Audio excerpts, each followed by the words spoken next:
Hi, everyone. My name is Chris Miller, and I am presenting today on a project funded by the National Science Foundation that I was involved with. We were a multidisciplinary team which originated at the Illinois Institute of Technology in Chicago. And our team, Elisabeth Hildt is our PI. Co-PIs, myself, Chris Miller, now with the Savannah College of Art and Design, Kelly Laas, Illinois Institute of Technology, and Eric Brey, now with the University of Texas at San Antonio. For most of this project, Stephanie Taylor was our research assistant. Stephanie is a PhD student in psychology. So just a quick overview of the project. The request for proposals came out a number of years ago, at least 5 years, well, probably 6 years ago. And it was called Cultivating Cultures for Ethical STEM. And this came under the Directorate for Social, Behavioral, and Economic Sciences.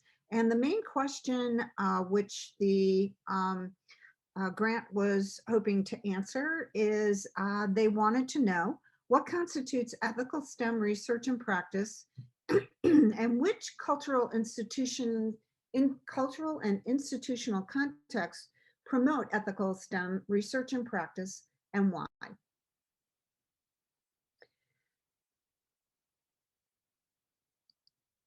So this was our timeline in the years 1 and 2. We began with a benchmark survey. We followed with a comparative study of lab cultures by visiting each of the labs. We started a series of interviews and we used the ESIT and source surveys. In year 2, we had grad student ethics committees. We had 2 of those, which we piloted as a potential alternative to traditional ethics education. We began coding and we were awarded a Faculty Innovation Award at IIT. And we also spoke with the departments about adopting the guidelines that the student committees proposed. In year 3, we designed a bottom-up ethics module, which was tested in the following year at the University of Texas with grad students. We are currently in year 5. We are continuing multi-coder coding using the coding that was originally done in MaxQDA. We are continuing with analysis, and we are preparing for a final workshop on building inclusive ethical cultures in STEM, and that will take place in April of 2021. So for our coding and analysis, there are 3 coders, myself, Kelly Laas, and Elisabeth Hildt, who independently coded interview responses. Then we met to negotiate and narrow down the coding and agreed on coding categories. And with regard to the definition of culture and lab culture, as a team, we identified a broad spectrum of subcodes. The subcodes for lab culture, interestingly, were much more complex than the ones for the definition of culture. So we are currently considering the definition of culture as providing a broader framework and a background for discussing lab culture. But we are particularly interested in lab culture. In our major coding categories from the interviews in lab culture, we had communication, community structure, collaboration, atmosphere, and governance. And they're in that order based on the number of codes and the frequency with which these coding categories appeared in the interviews. Now, just to be clear, we understand that lab culture is based on an understanding of cultures as the social climate and general character of a social environment or context where individuals interact. This is a combination of customs, practices, morals, attitudes, and behaviors. So again, what we saw in terms of the relationship between our high-level definition of culture, which we did explain to the interviewees in terms of the questions, the question that they were asked, we saw that what lab members said, and when they were asked about culture in their labs, reflected quite a sophisticated understanding of culture in general. And these, again, are the 5 major themes that have emerged through our coding. So quick definition of each of these. Our first code was actually communication, which had the highest frequency of codes.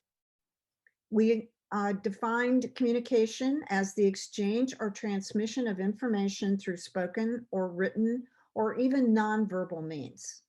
Our second code was community structure in terms of frequency.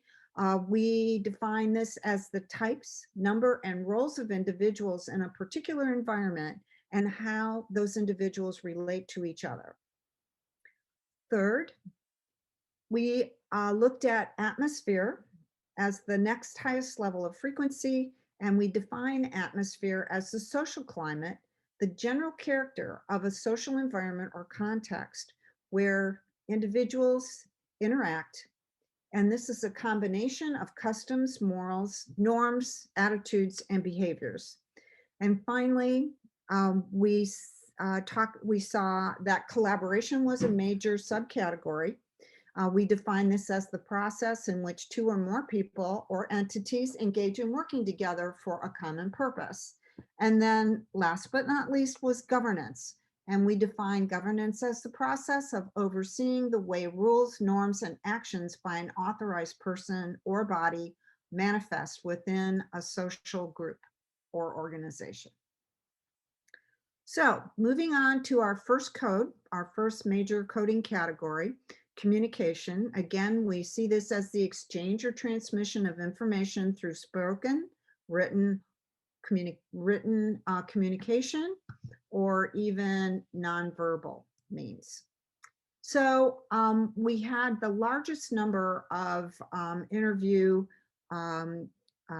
citations or excerpts that related to the quality of communication.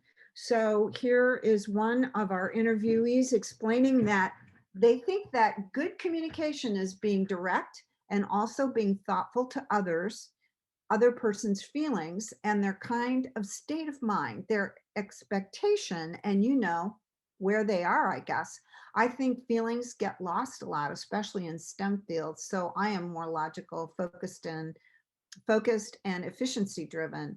Like I hadn't worked outside of STEM fields, so I really can't speak to that, but it does feel a bit like that gets left behind. And here he's referring to the kind of communication that comes from that has an affect, an emotional quality. And he's saying that, yeah, the quality of our communication is good, but from a perspective of engineering, I know I'm focused on efficiency.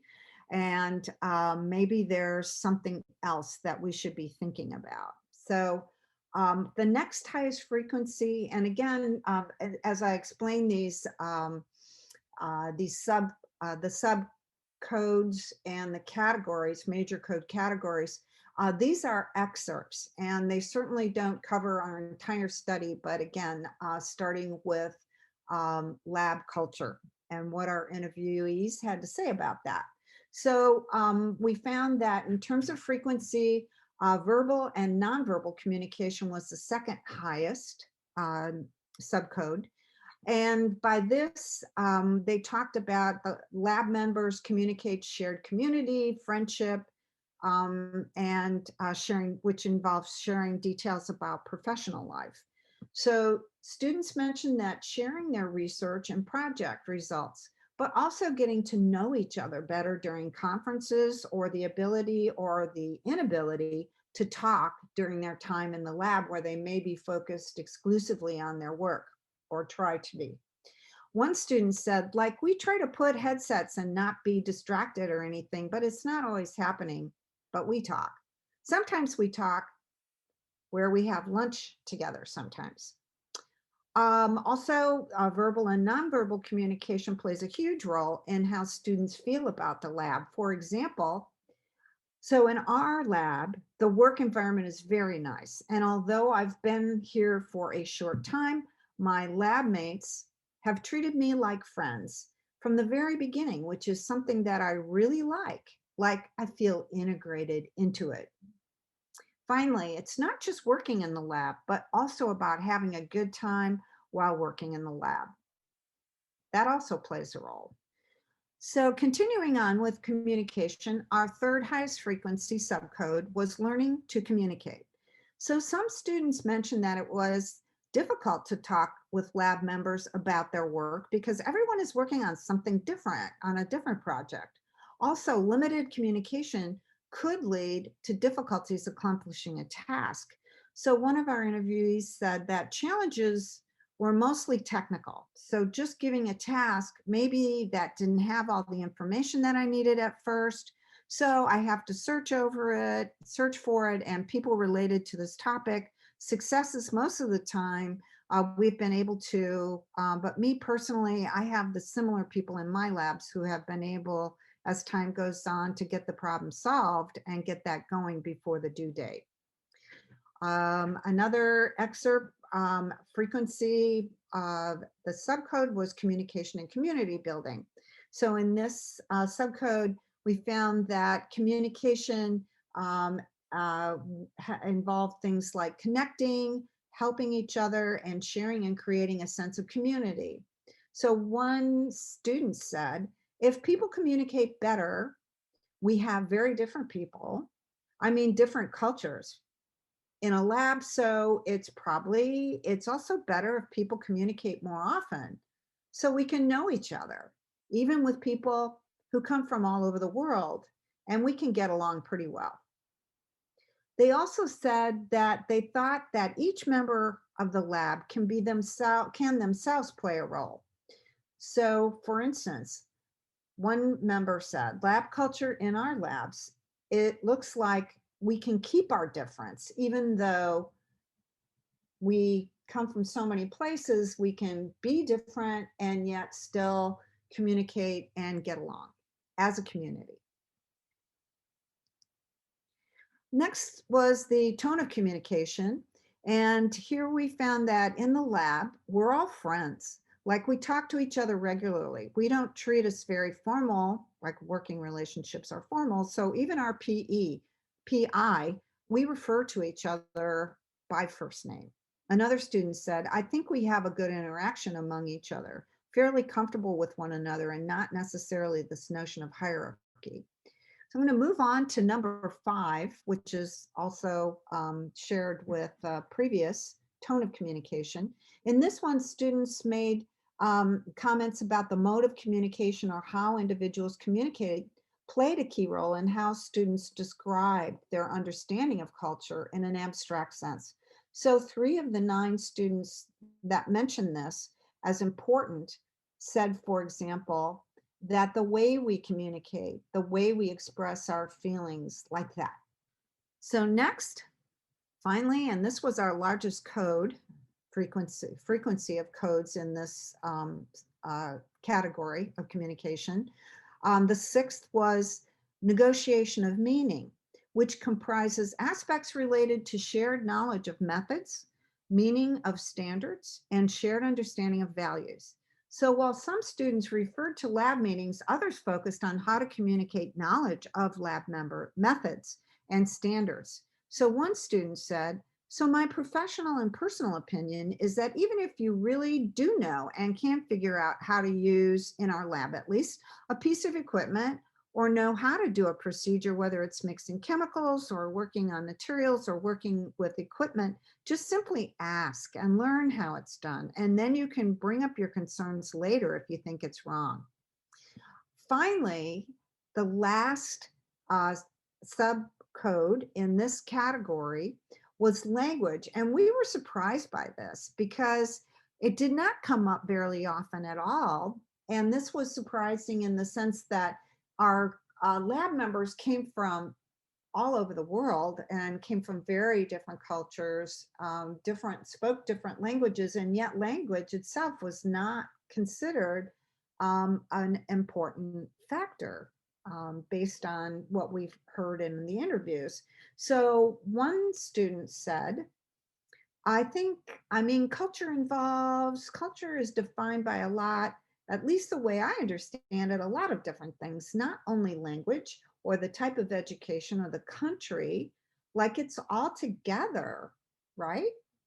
But in fact, you can have people from different cultures speaking the same language, at least the way I understand it. So that student went on to relate this to how it works in the lab environment. He said, but maybe the language is one of the parameters or one of the parts of culture that has the highest impact on the ongoing of lab or the lab experience or lab community. So we thought that was quite interesting. Important insight. Our next highest coding category was community structure. So we're switching to a different coding category here. And this is defined, we understand it as the types, number, and roles of individuals in a particular environment and how they relate to each other. So I'm going to go through this fairly quickly and say just that we had the most frequency of code showing up in the group structure characteristics. And we found that many of the participants described the overall communication in their labs as being informal, organic, self-guided, free, relaxed, where they felt that these characteristics of communication also applied to the group structure, that it was informal, organic, self-guided, free, and relaxed. And the second highest frequency of codes came in terms of the size and composition of the labs. And this was both in terms of individuals working there, a combination of undergraduates, PhD students, and the fact that one of the students said, I do like how we have all three stages, undergraduate, master, and PhD, and all that, and that it was really cool. Another student commented that they were a very small lab, only 3 graduate students, and this person was the only undergrad. So they were all working very closely with the PI. And he thought that this made the lab very close, and that was a good thing. So also in this category, we saw that the process and practices were mentioned very frequently. So this would involve lab meetings and formal interactions. And referencing the lab meetings, one student said, I enjoy them a lot. I think we have a very good functionality as a lab group. The main structure that bridges us all is weekly meetings. And yeah, those weekly meetings in which we share what everybody is doing and update one another and maybe help each other. So another high frequency subcode in this category was structures that facilitate or impair collaboration. And here students talked about sharing information or not sharing information and being available to help one another. They were mentioned as positive factors. Students also mentioned that one of our students responded, first of all, the thing I noticed is teamwork. Teamwork is very good here. People really collaborate very well with each other. It's kind of, duty. When you are called upon to help here, if you ask a question, about my group, they run to you and really help you, give you information. And another high frequency subcode in this category had to do with ideas to improve community structure. So one student, when asked about how his lab could be improved, mentioned the need for more guidance. And several of our interviewees mentioned this. But in this case, he coupled it with a lack of collaboration. So he said, I don't really know how it could be integrated, but more of a discussion about he's talking here about the emotional challenges that are kind of present in our research, and we work mainly alone and without a lot of guidance, so it's easy to get lost. Okay, so moving on, our next coding category was community structure, and this refers to the types, number, and roles individuals in a particular environment play and how they relate to each other. So again, okay, so we're moving on now to collaboration, which we define as the process in which two or more people or entities engage in working together for a common purpose. So we saw that atmosphere was very important in this category, but more important than that were the practices, process, procedures, and factors to facilitate collaboration.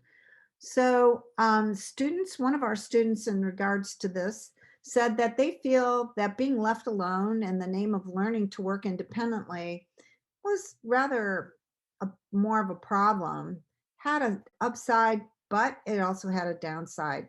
So this person said that working along without help is the biggest problem. Also, we have told that this is how we become independent as a researcher, that's why we do this. Another high frequency subcode in this category was related to working relationships and dynamics of collaboration, including helping others.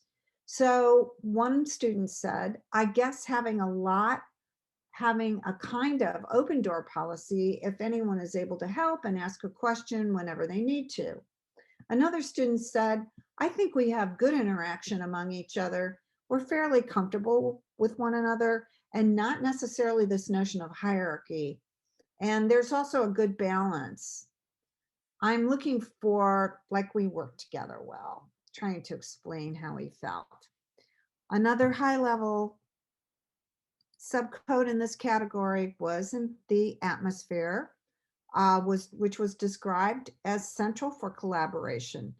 Being a respected lab member, independently of one's cultural background, one's clothes, or political views, plays a positive role here, as well as working in a friendly, supportive atmosphere. So one student said, in regards to atmosphere, I think that the organic nature is great. It allows people's personalities to show what they are good at, or being able to step up and do things that they feel passionate towards. So another subcode here had to do with leadership, and leadership that supports or inhibits collaboration. So in this case, one student said, yeah, well, as we come to the lab the first day, my professor, he wants us to work together as much as we can. If people communicate better, we have very different people, different cultures in the lab. They also saw, in terms of inhibiting collaboration, that the distance between the head of the group or the advisor, supervisor, and members of the group is a major inhibitor of collaboration. Our next subcode in this category of collaboration is that factors that inhibit collaboration. In contrast to the positive aspects, we saw, or we heard from our respondents, that political influence or pressure, lack of resources, working alone, others not responding to emails, and lack of detailed documentation concerning methods and procedures were mentioned as factors hampering collaboration. One student said that working without help is the biggest problem. Also, we have been told that this is how we become independent as a researcher. The fifth highest frequency in the collaboration category was learning to collaborate. So one student said, I think we have good interaction with each other, fairly comfortable, and not necessarily this notion of hierarchy. So he felt that they work together well. For helping each other, it proves useful that not every lab member works separately on their individual project, but that there is a certain overlap that allows for and requires exchange and mutual understanding. And all that is related to learning how to collaborate. Finally, in collaboration, we found that there were a lot of suggestions, or several suggestions. And one of those was from a interviewee that said, I think in our lab especially, like, we don't have a policy where there is no group working for one target or for one topic. Everyone is working on a different area. So we don't go and stay vertically in topics so everyone is on the same page. So everyone is working differently. And actually, I don't need to say or even 100% listen or know what my colleague is doing. And the same he will do for me. So you just focus on your research almost like you know what you will always have discussions. So this is one of the things that he felt perhaps could improve collaboration, was like not having everyone work so independently. Okay, so finally, in terms of collaboration, our last code, which only got one mention, but we thought it was quite interesting, is that several interviewees stress that even though there's competition between students in the lab, they also help each other. So the student said, yeah, our environment is very competitive and also very friendly and very competitive. People help each other, but they compete too. That's productive. So here, changing to another major category, and this is atmosphere, which we understand as a social climate, the general character of the social environment or context where people interact. That is a combination of customs, morals, attitudes, and norms of behavior. So here, our number one frequency in subcodes was characterizing or describing atmosphere. And this was also, we noticed, involved formal or informal. So in terms of positive characterizations of the atmosphere in the lab, students referred to the atmosphere as informal, relaxed, trustful, friendly, competitive, and productive, supportive, social, organic. It provided freedom. Students were hardworking, friendly, and respectful. There was a chemistry of sharing, and the atmosphere was open and student focused.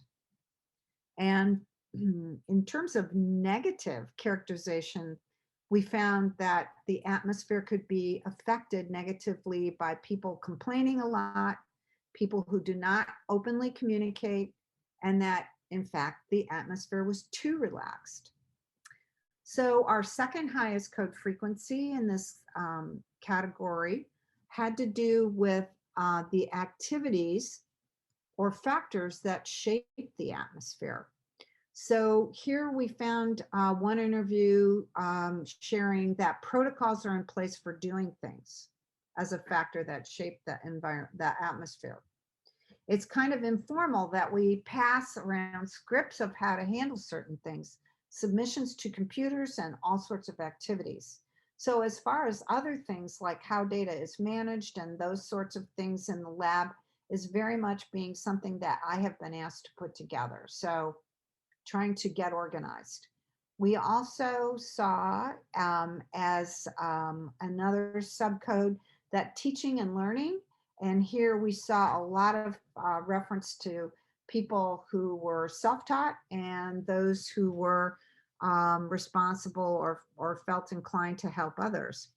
Several of the interviewees in this subcode mentioned or stressed that they learned from other lab members, or they taught other lab members and were attempting to teach others. And they often critically reflected on how an informal atmosphere and hands-off governance style left them with the feeling of being alone sometimes, and that the need to teach others and motivate themselves was very strong in that environment. So continuing with atmosphere, we found that the outcomes of the atmosphere, whether it was positive or negative, often came up in the interviews. So we found that one student shared that the culture in the lab can make all members in the lab feel very comfortable, like they want to go to work as an outcome of a positive atmosphere. However, another student said, I don't talk about it because it brings negative energy to you and to your lab mates. So if you are afraid of something and there's nothing for you to do, complaining about it doesn't help. So we saw that they talked about the outcomes of atmosphere as being both positive and negative. And then we also saw that the PI had a very strong effect on the atmosphere. And we found one student sharing that my PI is very helpful. However, it can also breed a culture of lesser work ethic than I have been exposed to in the past. So we see both the positive and negative effect, potential negative effect of leadership on the atmosphere. So next, we found that students talked about giving and receiving or asking for help. And in this case, a student shared that I could ask for help, no problem. I didn't want to bother him too much, referring to the grad student who was leading his lab. So a lot of time was spent self-teaching. And I think we are at the point where the lab has been through long enough and we have enough members that we are kind of able to help each other. So here the implication seems to be that the longer a group of students is together in the lab, they will self-organize in a way that they are able to help each other and ask and receive help. Finally, our last category was governance. And we understand governance as a set of processes for overseeing the way rules, norms, and actions by an authorized person or body operates in a particular environment.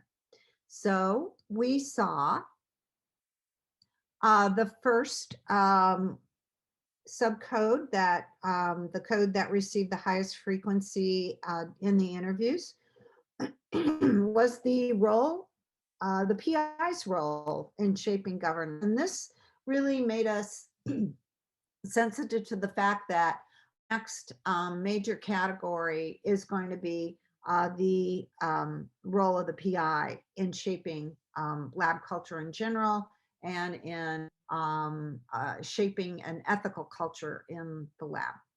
But for this governance category, we found that the PI does play a crucial role in determining whether or not lab members have flexibility concerning their work hours, whether lab members collaborate with other researchers or with other labs. One student stressed that for new lab members, it's crucial to learn about the PI. And they said that I would say my advisor is more hands-off. So you're not going to be spoon-fed how to do your work or how to do things. So you help them understand that the advisor and help them understand the advisor and maybe help them get on their feet or get their feet wet a little bit. I thought that was interesting. And then the second, actual equally high frequency refers to criticism or implications of current governance. And here we found that students reflected critically on the implications of their lab's current governance style. Several stressed that freedom and independence comes with responsibility for one's projects and the progress of one's projects, with not being told in detail how to find answers to upcoming questions and problems. There are downsides going along with the informal governance style. For example, as we mentioned earlier, this quote from a student who said that, yeah, it's great that my advisor is so student focused and she really cares about us, but it's great to have this boss but it can also breed a culture of lesser work ethic than I've been exposed to in the past. So while it was good, there was also a downside. Our second highest frequency subcodes had to do with hands-off versus and informal, and also the role of learning in the lab. Here we found that none of the students actually, in terms of whether a lab was hands-on or hands-off, they didn't talk about a hands-off informal lab very much. In terms of governance, in general, an informal governance style was characterized as fostering freedom, creativity, and efficiency, allowing flexible working hours and increasing motivation to work and develop stamina to find solutions to a problem. Next, in terms of subcodes, we found the role of learning played a very was very high in terms of frequency in our coding.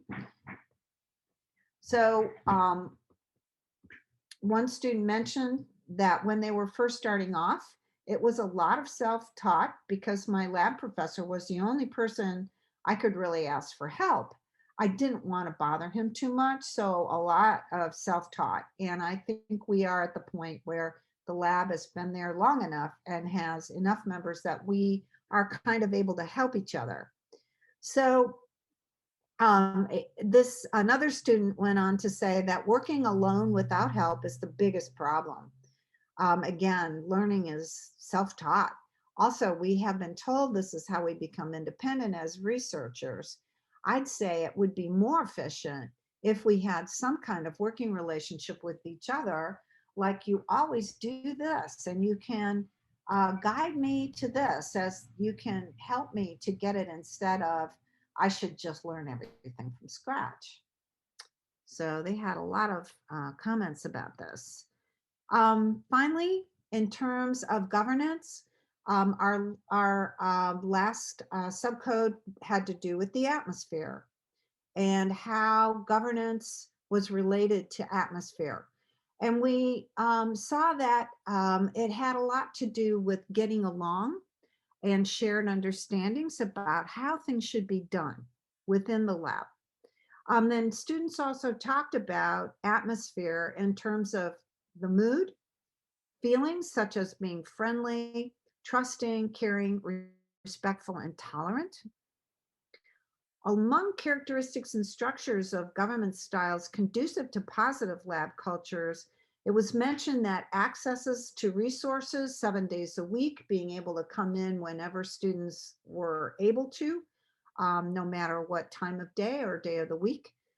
They said that collaborating with others and helping each other was very important to shaping the atmosphere and the governance, and that being free to work at one's own pace. Good leadership was important, lab management was important, respectful behavior, and also regular lab meetings, presenting one's research to others, and regularly giving and receiving feedback.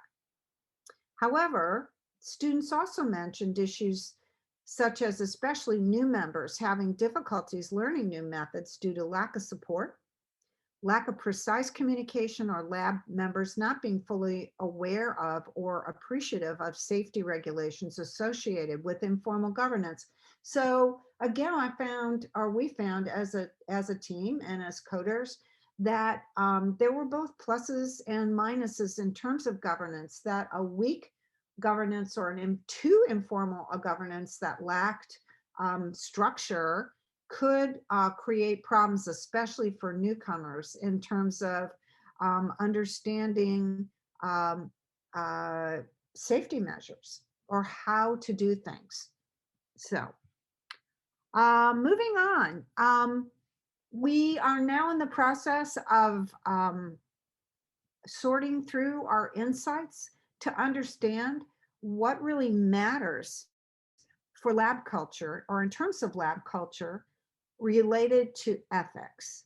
So that's our next steps as we continue analysis. And we're also using our analysis to inform the implications of the analysis to inform a design for the future and final deliverable. And also our major insight that raising awareness of the student perspective related to ethics as being different than the faculty orientation to ethics, which is very much about responsible conduct in research.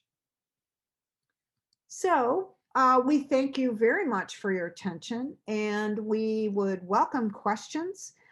You can contact us at the emails that are provided at the beginning of this presentation, and we would certainly love to continue this conversation and happy to share with you our final analysis. And we would welcome you to participate in our final workshop, which was mentioned on our timeline.